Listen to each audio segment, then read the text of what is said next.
me inside your head now.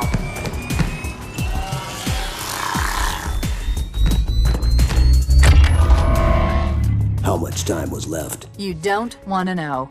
Cairo, this is an Emberclad. The carrier shield is down. I'm in position and ready for immediate assault. Negative, Commander. Not against a ship that size. Not on your own. Sir, permission to leave the station. For what purpose, Master Chief? To give the Covenant back their bomb. Permission granted. Halo is one of the very few shooter franchises out there that can say that their campaigns and multiplayer components are equally important. People play Halo games online for years and years on end, and for very good reason. But the importance of the series campaigns cannot be overstated, to the point where a Halo game's campaign, as we've seen several times over the years, can make or break the entire experience. We recently ranked all Halo games as overall packages, but here we're going to limit our criteria to just a single factor, and rank every game in the series based on their campaigns. Also, remember that for the purposes of this feature, we'll only be covering the mainline Halo FPS titles, so you won't find the Halo Wars games in this ranking. A quick note before we move forward. Please consider subscribing and enable all notifications by clicking the bell icon to get new video updates. And while you're at it, please click like if you enjoyed this video. It really helps us out. With that out of the way, let's begin. Number 7. Halo 5 Guardians. Well, this one was sort of obvious. Halo 5 Guardians is, as many series fans will argue, an incredibly well-playing game, and there was a lot of fun to be had in its multiplayer offerings. But as far as its campaign is concerned, there's no doubt in anyone's mind that 343 Industries just completely screwed the pooch on this one. Halo 5 drummed up some cautious excitement before its launch with its marketing, but the actual game itself turned out to be a major disappointment. The story was a complete mess, the characters were really hard to root for, and worst of all, Master Chief got weirdly sidelined for a huge chunk of the campaign. All said and done, Halo 5 ended up delivering the series' most underwhelming campaign to date. Number 6. Halo 4.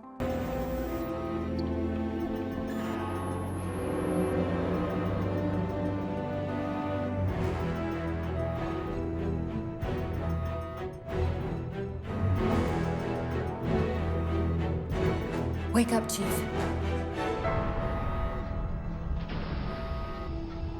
I need you.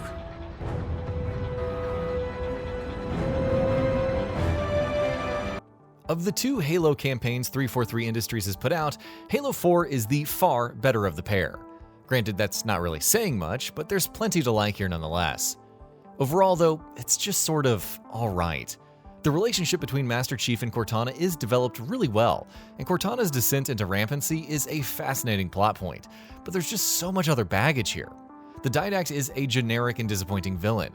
The missions were a bit too repetitive. The story was just a total mess that relied too much on players having read the whole trilogy of books, and there just weren't nearly enough high points the way you'd normally expect from a Halo campaign. Then again, Halo 4 did finally let you fly a Pelican, so there is that. Number 5. Halo Combat Evolved. Everyone, sir? Everyone. And Cortana. Let's give our old friends a warm welcome. I've already begun. Back when Halo Combat Evolved first came out, it was a total revelation for so many reasons. From its incredible AI, to how it limited players to small weapon loadouts and encouraged experimentation, to the fact that it was just a well-playing shooter on a console. Today, much of that seems, well, ordinary. Granted, it seems ordinary because of Halo, but now that these things are basically staples, Combat Evolved's campaign doesn't hit nearly as hard, and the fact that the level design in the indoor missions is terrible doesn't really help. Even so, classic standout missions like the Silent Cartographer and Assault on the Control Room are just as excellent today as they were all those years ago.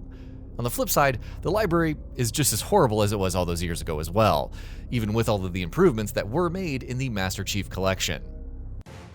Number 4. Halo 2. If not for that abrupt ending that seemed to come out of nowhere, Halo 2's campaign would probably rank among the very best shooter campaigns ever. But even with its very noticeable issues, it's still a damn good romp. Halo 2 kicked things up a notch in pretty much every way possible. It introduced dual wielding, new enemy types, put a greater emphasis on vehicular action, had much more focused storytelling and character development, and best of all, explored the fascinating inner workings of the Covenant and their own complicated history and structure. The decision to introduce the Arbiter as a secondary playable protagonist proved to be a little controversial at the time, but in retrospect, it was a great move. Halo 2's campaign wasn't the most consistent. Its first half is noticeably better than its second half, but it has some of the highest highs in the entire series. Number 3. Halo 3 ODST. You gonna tell us her name, Gunny? Ms. Naval Intelligence. Our new boss. Oh, brother. So check your mouths, find your chairs, and get set! On paper, Halo 3 ODST might be a side story spin-off sort of deal. It doesn't even have the Master Chief for crying out loud, but do not let any of that fool you. This right here is one of the best single-player campaigns in the series. Playing as a vulnerable Marine instead of a human tank completely changed the dynamic of combat, lending to some of the best, most intense combat encounters the series has ever drummed up. The story, though not nearly as high stakes or ambitious as Halo stories tend to get, felt incredibly impactful because of how zoomed in it was. Best of all was the game's whole gloomy, melancholic atmosphere, which just lends it a sort of vibe that no other Halo game has ever really had. Number 2. Halo 3. The hype surrounding Halo 3 was ridiculously high, to the extent that, in retrospect, it seems impossible that the game managed to live up to all of that anticipation. But live up to it, it did, thanks in huge part to a great campaign. Halo 3 brought the series arc to a very satisfying close with a narrative that may not have been as ambitious as, say, Halo 2's was, but was more than a solid finale to the original trilogy. Where it really excelled, though, was in its mission structure and gameplay. Bungie had polished the series' combat, weapon balancing, and AI to an absolute sheen at this point, and all of these elements came together with some of the best and most varied mission design we've ever seen in a Halo game to this day. Finishing the fight in Halo 3 was truly a pleasure. Number 1. Halo Reach. Halo Reach was Bungie's last Halo game ever, and they knew that they had to sign off on a high note. And though some of the gameplay features they introduced proved to be a bit divisive within the Halo fanbase, there's absolutely no question that where the campaign was concerned, they hit the ball out of the park. Reach was an excellent setting, and watching the planets before, during, and after its fall throughout the story made for an incredibly moving experience. Most of all because that fall meant having to watch the excellently portrayed characters of Noble Team die one after another.